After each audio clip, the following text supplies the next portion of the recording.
ಸ್ವಲ್ಪ ಬೆಚ್ಚ ಮಾಡ್ಕೊಂಡಿದ್ದೀನಿ. ತೀರಾ ಬಿಸಿ ಇಲ್ಲ, ಸ್ವಲ್ಪ ನೀರು ಕೊಡ್ತಾ ಇದ್ದೀನಿ.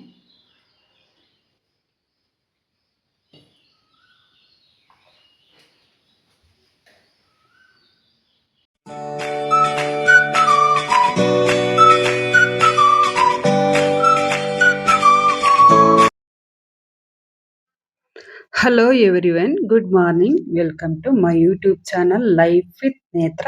ನಾನು ನೇತ್ರ.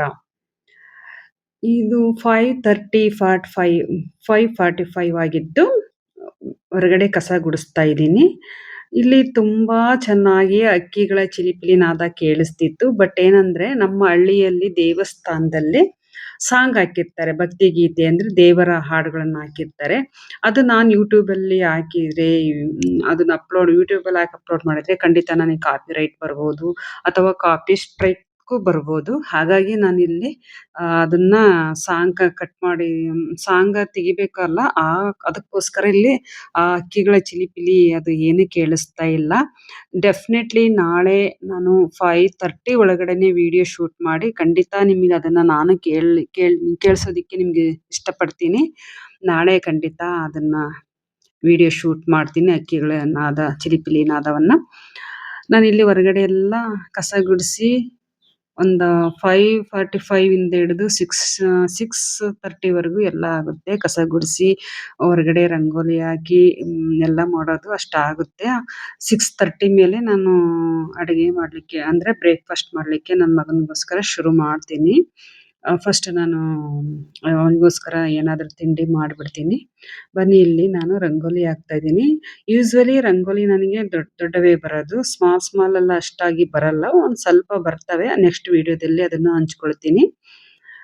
ಇಲ್ಲಿ ನಾನು ಫಾಸ್ಟ್ ಇದರಲ್ಲಿ ತೋರಿಸಿದ್ದೀನಿ ನಿಮಗೆ. ನೀನು ಡಿಟೇಲ್ ಹೇಳ್ಬೇಕು ಅಂದರೆ ನೀವು ಕಮೆಂಟಲ್ಲಿ ತಿಳಿಸಿ. ನಾನು ಸಾಕಷ್ಟು ಇಂಥವು 15ರಿಂದ 8 ಕೆಳಗಡೆ ಈ ರೀತಿ ತುಂಬ ರಂಗೋಲಿಗಳು ಬರ್ತವೆ ನನಗೆ. ನೆಕ್ಸ್ಟ್ ಟೈಮಲ್ಲಿ ಒಂದೊಂದಾಗಿ ನಾನು ನಿಮಗೆ ತೋರಿಸ್ತಾ ಹೋಗ್ತೀನಿ. ಇದು ನಿಮಗೆ ತುಂಬಾ ಬೇಜಾರಾಗ್ಬೋದು ಅಂತೇಳಿ ಫಾಸ್ಟಾಗಿ ಮಾಡಿದ್ದೀನಿ, ತೋರಿಸಿದ್ದೀನಿ.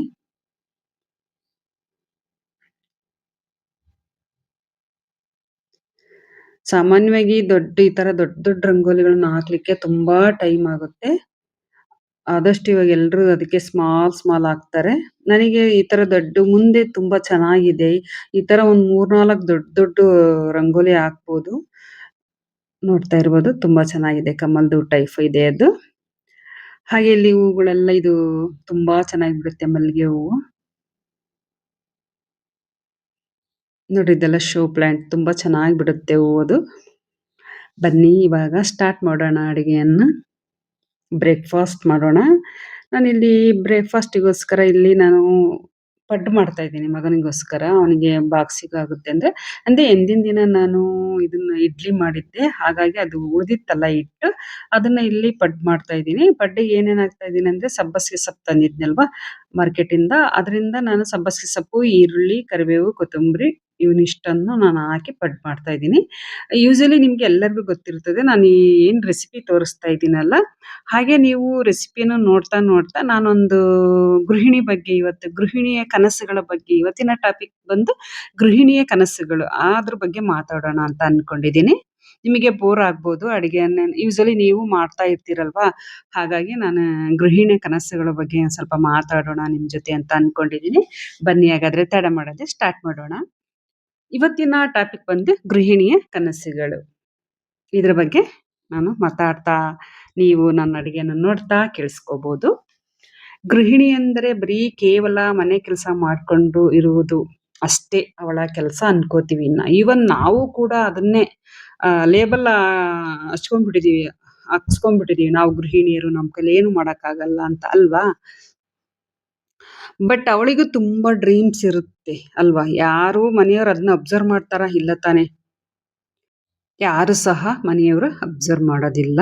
ಗೃಹಿಣಿಗೆ ತನ್ನ ಕನಸುಗಳನ್ನೇ ತಾನು ಕೆಲಸ ಮಾಡ್ತಾ ಅವಳು ಸಹ ಮರೀತಾಳೆ. ಗೃಹಿಣಿ ಬೆಳಗ್ಗೆ ಮಾರ್ನಿಂಗ್ ಟು ನೈಟ್ ವರೆಗೂ ಕೆಲಸ ಮಾಡ್ತಾನೇ ಇರ್ತಾಳೆ.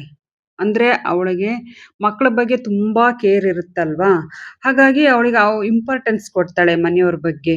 ಮಕ್ಕಳಿಗೆ ಬೇಗ ಎದ್ದು ಬ್ರೇಕ್‌ಫಾಸ್ಟ್ ರೆಡಿ ಮಾಡೋದು ಮತ್ತು ಮನೆಯವ್ರ ಬಗ್ಗೆ, ಹಸ್ಬೆಂಡ್ ಬಗ್ಗೆ ಕೇರ್ ಮಾಡೋದು. ಅತ್ತೆ, ಮಾವ, ಅಪ್ಪ, ಅಮ್ಮ ಇದ್ರೆ ಇವ್ರ ಬಗ್ಗೆ ಎಲ್ಲ ಕೇರ್ ಮಾಡ್ತಾ ಇರ್ತಾಳೆ. ಈ ಮಧ್ಯೆ ಅವಳಿಗೆ ರೆಸ್ಟ್ ಅನ್ನೋದೇ ಮೊದಲೇ ಇಲ್ಲ. ಏನಾದ್ರೂ ರೆಸ್ಟ್ ಮಾಡ್ಬೇಕು ಅಂದ್ರೆ ಆ ಕೆಲಸಗಳನ್ನು ಅವಳು ಬಿಟ್ಟು ಸ್ವಲ್ಪ ಹೊತ್ತು ರೆಸ್ಟ್ ಮಾಡಿ ಮತ್ತೆ ಕಂಟಿನ್ಯೂ ಮಾಡ್ತಾಳೆ ಅಲ್ವಾ? ಇದು ಎಲ್ರಿಗೂ ಗೊತ್ತಿರೋಂಥ ವಿಷಯನೇ. ಸ್ಕೂಲ್ ಡೇಸ್ ಅಥವಾ ಕಾಲೇಜ್ ಡೇಸಲ್ಲಿ ತುಂಬಾ ಕನಸುಗಳಿರ್ತವೆ. ಈವನ್ ನನಗೂ ಕೂಡ ಕನಸಿತ್ತು. ನಾನು ಪಿ.ಯು.ಯಲ್ಲಿ ಕಾಮರ್ಸ್ ತಗೊಂಡಿದ್ದೆ.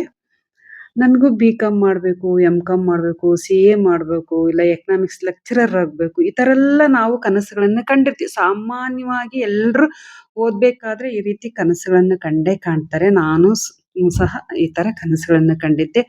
ಆದ್ರೂ ಈ 25 ಅಥವಾ 30 ಇಯರ್ಸ್ ಬ್ಯಾಕ್ ಹಿಂದ್ಗಡೆ ನಮ್ಗೆಲ್ಲ ಇದೆಲ್ಲ ಸಾಧ್ಯ ಆಗ್ತಾ ಇರ್ಲಿಲ್ಲ.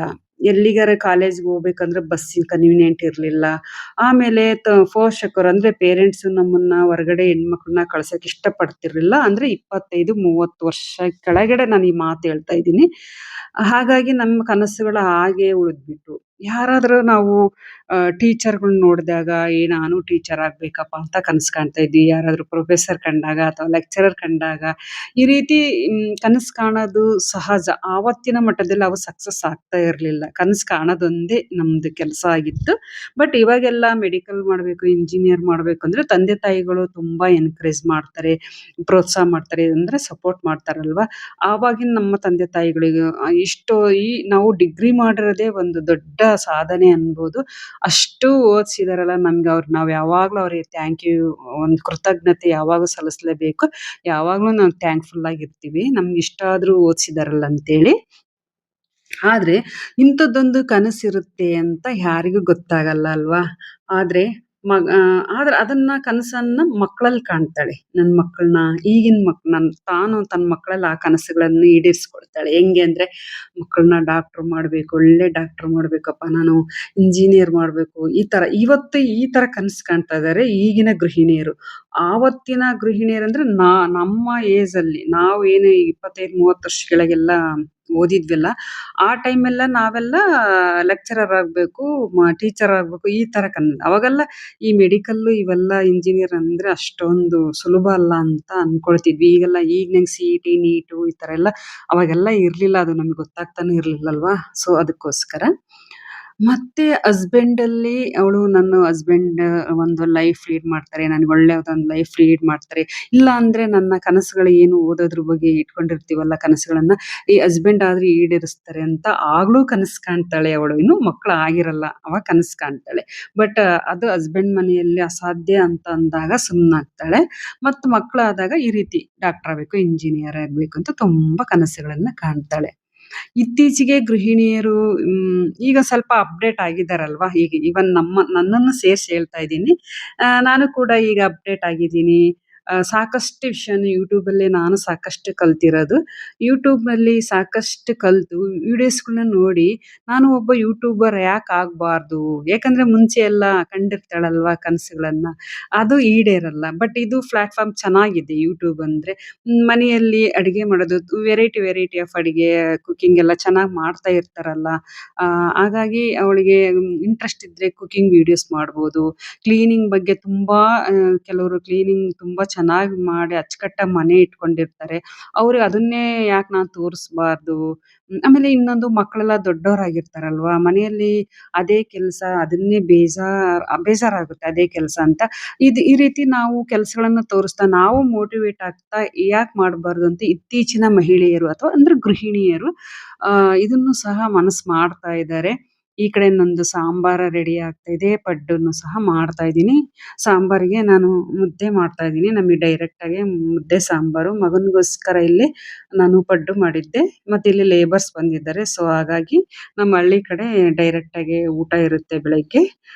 ದೊಡ್ಡವ್ರಿಗೆಲ್ಲ ಚಿಕ್ಕ ಮಕ್ಕಳಿಗೆ ಈ ಸ್ಕೂಲ್, ಕಾಲೇಜ್‌ಗೆ ಹೋಗೋರಿಗೆಲ್ಲ ಸ್ವಲ್ಪ ಏನಾದ್ರು ಮಾಡ್ಕೊಡ್ತೀನಿ. ಯೂಶುವಲಿ ರೊಟ್ಟಿ ಜಾಸ್ತಿ ಮಾಡ್ತೀನಿ. ಈಗ ಲೇಬರ್ಸ್ ಬಂದಾಗ ಮುದ್ದೆಯನ್ನು ಮಾಡ್ಲೇಬೇಕು ಅನಿವಾರ್ಯ. ಹಾಗಾಗಿ ಸಾಂಬಾರು ಮತ್ತೆ ಮುದ್ದೆ ಮಾಡ್ತಾ ಇದ್ದೀನಿ. ಈ ರೀತಿ ತನ್ನ ಕನಸುಗಳನ್ನು ಒಂದೊಂದಾಗಿ ಈ ತರ ಈಡೇರಿಸ್ಕೊಳ್ತಾ ಇದ್ದಾಳೆ ಮಹಿಳೆ. ಆವಾಗ್ಲೂ ಸಹ ಮಹಿಳೆ ಕನಸು ಕಾಣ್ತಾಳೆ ಯೂಟ್ಯೂಬರ್ ಆಗ್ಬೇಕಂತ. ಮುಂದಿನ ತಿಂಗಳು ಮಾಡಿದ್ರಾಯ್ತು. ಯಾಕಂದ್ರೆ ಮನೆಯಲ್ಲಿ ಪರ್ಮಿಷನ್ ತಗೋಬೇಕು. ಕೆಲವು ಪ್ರೈವಸಿ ಇಷ್ಟಪಡ್ತಾರೆ, ಬೇಡ ಅಂತಾರೆ. ಆ ಮಹಿಳೆನೂ ಯಾರಾದ್ರೂ ರಿಲೇಷನ್ ನೋಡಿದ್ರೆ ನನ್ ಮುಖ ಫೇಸ್ ತೋರಿಸಬಾರ್ದು ಅಂತಾನೂ ಇರುತ್ತೆ. ಇವೆಲ್ಲವನ್ನು ಗಮನದಲ್ಲಿಟ್ಕೊಂಡು ಮುಂದಿನ ತಿಂಗಳು ಮಾಡಿದ್ರಾಯ್ತು, ಮತ್ತೆ ಮುಂದಿನ ತಿಂಗಳು ಮಾಡಿದ್ರಾಯ್ತು, ನೆಕ್ಸ್ಟ್ ವರ್ಷ ಮಾಡಿದ್ರಾಯ್ತು. ಈ ತಿಂಗಳುಗಳು ವರ್ಷಗಳಾಗ್ತಾವ, ವರ್ಷಗಳು ಮತ್ತೆ ವರ್ಷಗಳಾಗ್ತಾವ ಅವ್ರಿಗೆ. ಹಾಗಾಗಿ ಅದನ್ನು ಸಹ ಮನಸ್ಸು ಮಾಡಲ್ಲ ಒಬ್ಬೊಬ್ಬ ಗೃಹಿಣಿ. ಅದನ್ನು ಕನಸುಗಳು ಹಾಗೆಯೇ ಅವಳಲ್ಲೇ ಇದ್ದು ಬಿಡ್ತವೆ. ಅಂದ್ರೆ ಕನಸುಗಳು ಸತ್ತೋಗ್ಬಿಡ್ತವೆ. ಈ ತರ ಅವಳು ಪೋಸ್ಟ್‌ಪೋನ್ ಮಾಡ್ತಾ ಇದ್ರೆ ಇನ್ನೇನಿರುತ್ತೆ ಹೇಳಿ, ಕನಸುಗಳೆಲ್ಲ ಸತ್ತು ಹೋಗ್ತವೆ ಅಂತ ಹೇಳ್ಬೋದು. ನನ್ ಪ್ರಕಾರ ಅದಕ್ಕೆ ನಾನು ಫೈನಲ್ ಆಗಿ ಹೇಳ್ಬೇಕು ಅಂದ್ರೆ, ಏನ್ ಹೇಳಕ್ ಇಷ್ಟಪಡ್ತೀನಿ ಅಂದ್ರೆ, ನಮ್ಮ ಡ್ರೀಮ್ಸ್ ಇಂಪಾರ್ಟೆಂಟ್ ಅಲ್ವಾ? ಬೇರೆಯವ್ರು ಯಾರೋ ಏನೋ ಅಂತಾರೆ ಅಂತೇಳಿ ನಮ್ ಕನಸುಗಳನ್ನು ಹಾಗೆ ಬಿಟ್ಟು ಹೋಗಕ್ಕಾಗಲ್ಲ ನಮ್ ಕನಸುಗಳನ್ನ. ಮುಂದೆ ಕನಸುಗಳನ್ನ ಇಟ್ಕೊಂಡು ಮುಂದೆ ಹೋಗಕ್ಕಾಗಲ್ಲ. ಆ ಕನಸುಗಳನ್ನು ಈಡೇರಿಸ್ಬೇಕು ಅಂದ್ರೆ ನಮಗೆ ನಾವು ಇಂಪಾರ್ಟೆನ್ಸ್ ಕೊಟ್ಕೋಬೇಕು. ಆ ಕನಸುಗಳಿಗೂ ಸಹ ತುಂಬಾ ವ್ಯಾಲ್ಯೂ ಇದೆ ಅನ್ಕೋಬೇಕು. ಸಮಾಜದಲ್ಲಿ ಏನಾದ್ರೂ ಒಂದು ಐಡೆಂಟಿಟಿ ಬೇಕು ಅಂತ ಅಂದ್ರೆ, ಏನಾದ್ರೂ ನಾವು ಕಷ್ಟಪಟ್ಟು ಅಟ್ಲೀಸ್ಟ್ ಈ ತರ ಯೂಟ್ಯೂಬ್ ಆದ್ರೂ ನಾವು ಮಾಡ್ಲೇಬೇಕಲ್ವಾ? ಡೈಲಿ ಫಸ್ಟ್ ಒಂದು 10 ನಿಮಿಷ ನಮಿಗೋಸ್ಕರ ನಾವು ಟೈಮ್ ಕೊಟ್ಕೋಬೇಕು. ಲೈಫ್ ಚೇಂಜ್ ಆಗ್ತಾ ಹೋಗುತ್ತೆ. ಮತ್ತೆ ನಾವು ಏನಾದ್ರೂ ಅದೇ ಕುಕಿಂಗ್ ಇಷ್ಟಪಟ್ರೆ ಕುಕಿಂಗ್ ವಿಡಿಯೋಸು, ಅಥವಾ ಟೈಲರಿಂಗ್ ಇಷ್ಟಪಟ್ರೆ, ಕೆಲವರು ಟೈಲರಿಂಗ್ ತುಂಬಾ ಚೆನ್ನಾಗಿ ಮಾಡ್ತಿರ್ತಾರಲ್ವಾ? ಅವರು ಸಹ ಯಾಕೆ ಮಾಡಬಾರ್ದು ವಿಡಿಯೋಸ್ ಅಲ್ವಾ? ಆಮೇಲಿಂದ ಟ್ಯೂಷನ್ ಮಾಡ್ಬೋದು ಟೀಚರ್ಸ್‌ಗಳು. ಟೀಚಿಂಗ್ ಇಷ್ಟಪಡೋರು. Remember one thing, start small. ಅಂದ್ರೆ ನಾವು ಸ್ಮಾಲ್ ಆಗಿ ಸ್ಟಾರ್ಟ್ ಮಾಡಿದ್ರೆ ಒಂದಲ್ಲ ಒಂದಿನ ಅದು ನಾವು ಬಿಗ್ ದೊಡ್ಡದು ಆಗೇ ಆಗುತ್ತೆ. ಏನ್ ಪರ್ಫೆಕ್ಟ್ ಟೈಮ್ ಅಂತ ಏನಿಲ್ಲ. ಈ ಟೈಮಲ್ಲೇ ಮಾಡ್ಬೇಕಪ್ಪ ಅಂತ ಏನಿಲ್ಲ. ಸ್ಟಾರ್ಟ್ ಮಾಡ್ಬೇಕು ಸ್ಮಾಲ್‌ದಾಗಿ ಸ್ಟಾರ್ಟ್ ಮಾಡಿದ್ರೆ ಮುಂದೊಂದ್ ದಿನ ಅದೇ ನಾವು ಬಿಗ್ ಚೇಂಜ್ ನಮ್ಮಲ್ಲೇ ಕಾಣ್ಬೋದು ಅಲ್ವಾ? ನಾನು ಮಜ್ಜಿಗೆನ ಈ ತರ ಕ್ಯೂಬ್ಸ್ ಮಾಡಿ ಇಟ್ಕೊಂಡಿದೀನಿ. ಆ ಕ್ಯೂಬ್ಸ್ ಅಲ್ಲಿ ಏನೇನ್ ಹಾಕಿದೀನಿ ಅಂದ್ರೆ, ಕರಿಬೇವು, ಕೊತ್ತಂಬರಿ ಸೊಪ್ಪು, ಬೆಳ್ಳುಳ್ಳಿ, ಹಸಿ ಶುಂಠಿ, ಇದನ್ನೆಲ್ಲ ಹಾಕಿ ಮಿಕ್ಸಿ ಮಾಡ್ಕೊಂಡು ಐಸ್ ಟ್ರೇದಲ್ಲಿ ಹಾಕಿದೀನಿ. ಆ ತರ ಒಂದೆರಡು ಕ್ಯೂಬ್ಸ್ ಹಾಕ್ಕೊಂಡು ಉಪ್ಪು ಹಾಕಿ ನಾವು ಮಾಡ್ಕೊಂಡ್ಬಿಟ್ರೆ ಮಧ್ಯಾಹ್ನ ಟೈಮಲ್ಲಿ ತುಂಬಾ ಚೆನ್ನಾಗಿರುತ್ತೆ ಈ ಹದ ಮಾಡಿದ ಮಜ್ಜಿಗೆ. ಈ ಸಮ್ಮರ್ ಸೀಸನ್‌ನಲ್ಲಿ ಈ ತರ ನಾವು ಮಾಡ್ಕೊಂಡು, ಅಥವಾ ಒಂದೊಂದ್ ದಿನ ಈ ತರ ಮಜ್ಜಿಗೆ ಅಥವಾ ಜ್ಯೂಸ್ ಮಾಡ್ಕೊಂಡು ಕುಡಿದ್ರೆ ನಮ್ದು ಸ್ಕಿನ್ನು ಇದೆಲ್ಲ ತುಂಬಾ ಚೆನ್ನಾಗಿರುತ್ತೆ. ಇನ್ನೇನು ವಿಡಿಯೋ ಮುಗಿಸ್ತಾ ಬರ್ತಾ ಇದ್ದೀನಿ. ನಾನು ಸಾಂಬಾರ್ ಮಾಡಿದ್ನಲ್ಲ, ಅದಕ್ಕೆ ಇಲ್ಲಿ ಮುದ್ದೆ ಮಾಡ್ತಾ ಇದ್ದೀನಿ. ಸ್ನಾನ ಆಯ್ತು, ಪೂಜೆ ಆಯ್ತು, ಎಲ್ಲ ಆಯ್ತು. ಇವಾಗ ಇಲ್ಲಿ ಮುದ್ದೆ ಮಾಡ್ತಾ ಇದ್ದೀನಿ. ವಿಡಿಯೋ ನೋಡಿದ್ದಕ್ಕಾಗಿ ನಿಮ್ಗೆ ಥ್ಯಾಂಕ್ ಯು. ಏನಾದ್ರೂ ಅಭಿಪ್ರಾಯ ಅನಿಸಿಕೆ ಇದ್ರೆ ಕಮೆಂಟ್ ಅಲ್ಲಿ ತಿಳಿಸಿ. ಇದೇ ರೀತಿ ನಾನು ನೆಕ್ಸ್ಟ್ ವಿಡಿಯೋದೊಂದಿಗೆ ನಿಮ್ಮನ್ನ ಮೋಟಿವೇಟ್ ಮಾಡ್ಲಿಕ್ಕೆ ಬರ್ತೀನಿ. ಅಲ್ಲಿಯವರೆಗೂ ನಿಮಗೆ ಧನ್ಯವಾದಗಳು. Thank you. Thank you for watching.